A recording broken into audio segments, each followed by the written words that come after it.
ఉద్యోగులకు పెన్షనర్స్ కి స్వాగతం సుస్వాగతం. ఉద్యోగులు గరం గరం అంటూ మనకు ఆంధ్రజ్యోతి దినపత్రిక అయితే రావడం జరిగింది.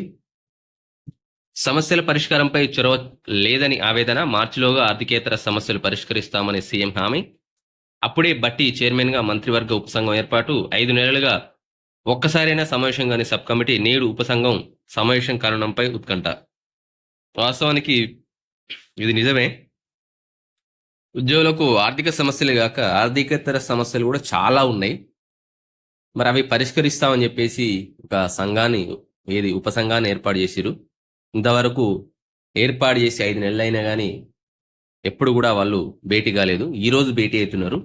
మరి ఉద్యోగులు గరం కాకపోతే ఎట్లా ఉంటారండి? ఎందుకంటే ఆర్థిక సమస్యలు అలాగే ఉన్నాయి, ఆర్థికేతర సమస్యలు అలాగే ఉన్నాయి. ఎందుకు ఉద్యోగులను పట్టించుకోవడం లేదు ఈ ప్రభుత్వం అని చెప్పేసి ఉద్యోగులందరూ చాలా కోపంగా ఉన్నారు. సమస్యల పరిష్కారంపై ప్రభుత్వం నుంచి సానుకూల స్పందన కరువైందని ఉద్యోగుల్లో తీవ్ర అసంతృప్తి వ్యక్తమవుతుంది. 5 నెలల క్రితం ఉద్యోగ సంఘాలతో సమావేశమైనటువంటి సీఎం రేవంత్ రెడ్డి ఆర్థికేతర సమస్యలను మార్చిలోపు పరిష్కరిస్తామని, ఆర్థిక సమస్యలను దశల వారీగా పరిష్కరిస్తామని హామీ ఇచ్చారు. ఇందుకు అనుగుణంగా ఉద్యోగుల సమస్యలపై అధ్యయనం చేసి ఆర్థికేతర సమస్యల పరిష్కారానికి చొరవ తీసుకోవాలని మంత్రివర్గ ఉపసంఘాన్ని ఏర్పాటు చేశారు. అయితే 5 నెలలు గడిచినా గానీ మంత్రివర్గ ఉపసంఘం ఒక్కసారి సమావేశం కాకపోవడం, మార్చి వచ్చినా గానీ పెండింగ్ సమస్యలన్నీ అలాగే ఉండడం, బిల్లుల విషయంలో కాలయాపన వంటి అంశాలపై ఉద్యోగులు గరం అవుతున్నారు. ఈ నేపథ్యంలో ఎటకేలకు శుక్రవారం భేటీ కావాలని మంత్రివర్గ ఉపసంఘం నిర్ణయించడం జరిగింది. ఉద్యోగ సంఘాల నేతల్లో దీనికి సంబంధించి ఒక ఉత్కంఠ రేపుతుంది. పెండింగ్ సమస్యల పరిష్కారానికి చర్యలు తీసుకోకపోయినట్లయితే భవిష్యత్ కార్యాచరణ ప్రకటిస్తామని గత ఏడాది అక్టోబర్ 18న తెలంగాణ ఉద్యోగుల జేఏసీ స్పష్టం చేసింది. దీంతో అక్టోబర్ 24న ఉద్యోగ సంఘాల నాయకులతో సీఎం రేవంత్ రెడ్డి సమావేశమయ్యారు.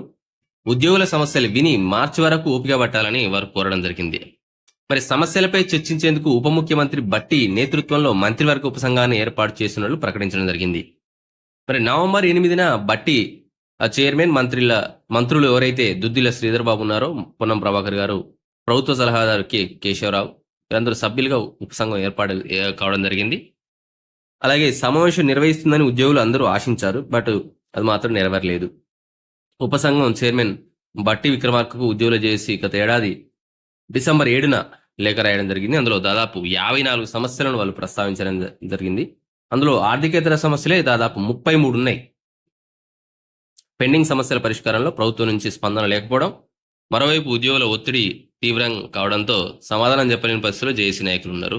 ఇంకా ఇవన్నీ చూసుకుంటూ పోతుంటే వాళ్ళ కళ్ళ ముందు కట్టినట్టే కనపడతా ఉంది. ఏంటంటే ముఖ్యంగా 317 ఇష్యూ, అది ఇంతవరకు క్లియర్ కాలేదు. 317 ఇష్యూ అది ఇంకా అట్లనే కంటిన్యూస్గా ఉంది. అది ఆర్థిక పరమైనటువంటిది కాదు, ఆర్థికేతరమైనటువంటిది. మరి దాన్ని ఇంకా ఎందుకు ఎప్పుడో కమిటీ చేసిరు, ప్రభుత్వం ఏర్పడిన కొత్తలో కమిటీ చేసిరు, సంవత్సరం దాటిపోయింది, ఇంతవరకు క్లియర్ చేయలేదు. ముఖ్యంగా స్పౌజు, మ్యూచువల్, మెడికల్, ఇందులో మ్యూచువల్ వాళ్ళకు ఇంకా అట్లనే వదిలేశారండి. మ్యూచువల్ వాళ్ళకు దాదాపు 900 అప్లికేషన్స్ పైన వచ్చినాయి. ఇంతవరకు వాళ్ళకు ఆర్డర్స్ ఇవ్వలేదు. ఈ విధంగా ఇంకా చాలా ఉన్నాయి. మెడికల్ ఉన్నది, మ్యూచువల్స్ ఉన్నాయి, స్పౌజ్ ఉంది, ఇట్లా చాలా కేసెస్ ఉన్నాయి. అలాగే ఇవి కాక సరే కొంతవరకు వీటితో పరిష్కారం అయితే ఇంకొంత వాళ్ళ స్థానికత ఆధారంగా పంపించే అవకాశాలు ఉండాలి.